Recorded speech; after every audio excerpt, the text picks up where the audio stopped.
Hello, I'm so excited to be here and to discuss about creating a welcoming and supportive online learning environment. My name is Sarita Shukla, and right from the get-go, from the beginning of my teaching career as an elementary school teacher, I have always been amazed and fascinated by the teaching learning process. Now, teaching and learning, when I began, I really thought about it as a complex thing, just like an octopus on the screen here. And I felt that there was so much going on, for it was just not a cognitive endeavor, but an emotional task as well.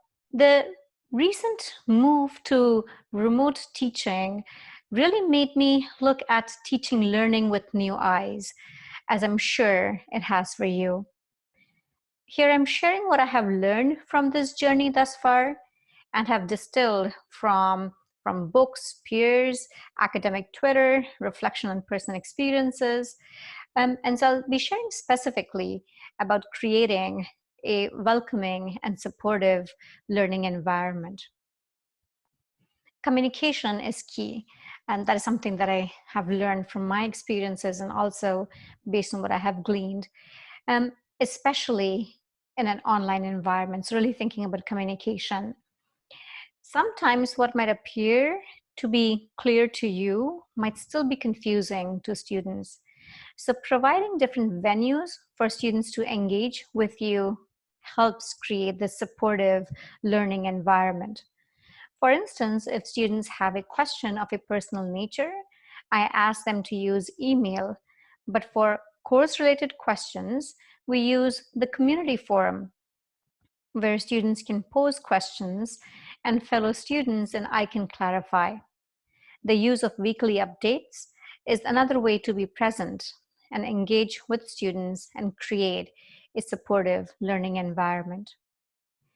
Now, it's important to keep in mind that these are really tough times for all of us, and especially for our students who may be juggling jobs along with school, along with many other responsibilities. So I always try to keep that in my consciousness, being clear about my course expectations. And so the reason why I have this image of a bookshelf here is just because the way that you've conceptualized your course, the way that you have how you're thinking about your course, what kind of expectations you have about your course, the types of assessments that you'll be using, how you have organized materials on the LMS, what are some ways in which students can access those materials. Really providing an explanation is going to be so important. So really think about your own course shelf. So just using the bookshelf as a metaphor here, and thinking about where can students find course materials, explaining the same either in the syllabus or through a brief video. It really goes a long way in reducing stress and creating a welcoming online environment. Also really thinking about universal design learning. Is my course meeting the needs of all of my students? So really working on that as well. Now, when I'm thinking about creating a welcoming and supportive online environment, along with me, students also have their peers as well. How can I provide and really think about being very intentional for these opportunities for interaction with peers? Now, these interactions do not have to be synchronous, and really thinking about what might those asynchronous interactions with peers look like. So if you assign, for instance, a lot of readings, maybe students could annotate the readings together using tools such as hypothesis or perusal. Maybe they could provide peer feedback on drafts of fellow student writing. This helps build connection and the sense that students are not alone and perceive a sense of support. Along with synchronous and asynchronous opportunities for students to engage with their peers, really even critically thinking about how can I provide and really plan for and be intentional about synchronous and asynchronous interactions with you as the instructor. So even if you're teaching asynchronously, maybe providing opportunities for meeting synchronously once a week.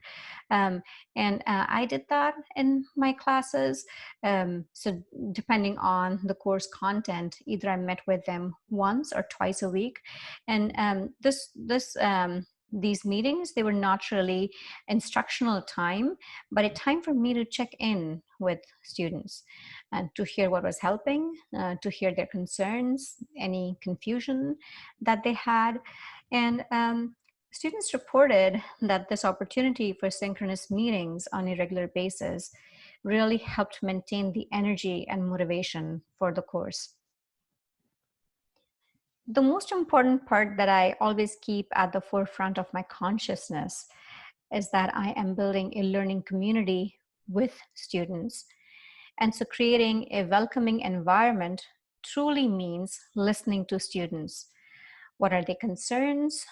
What constraints are they working under? What are they worried about? How are they doing?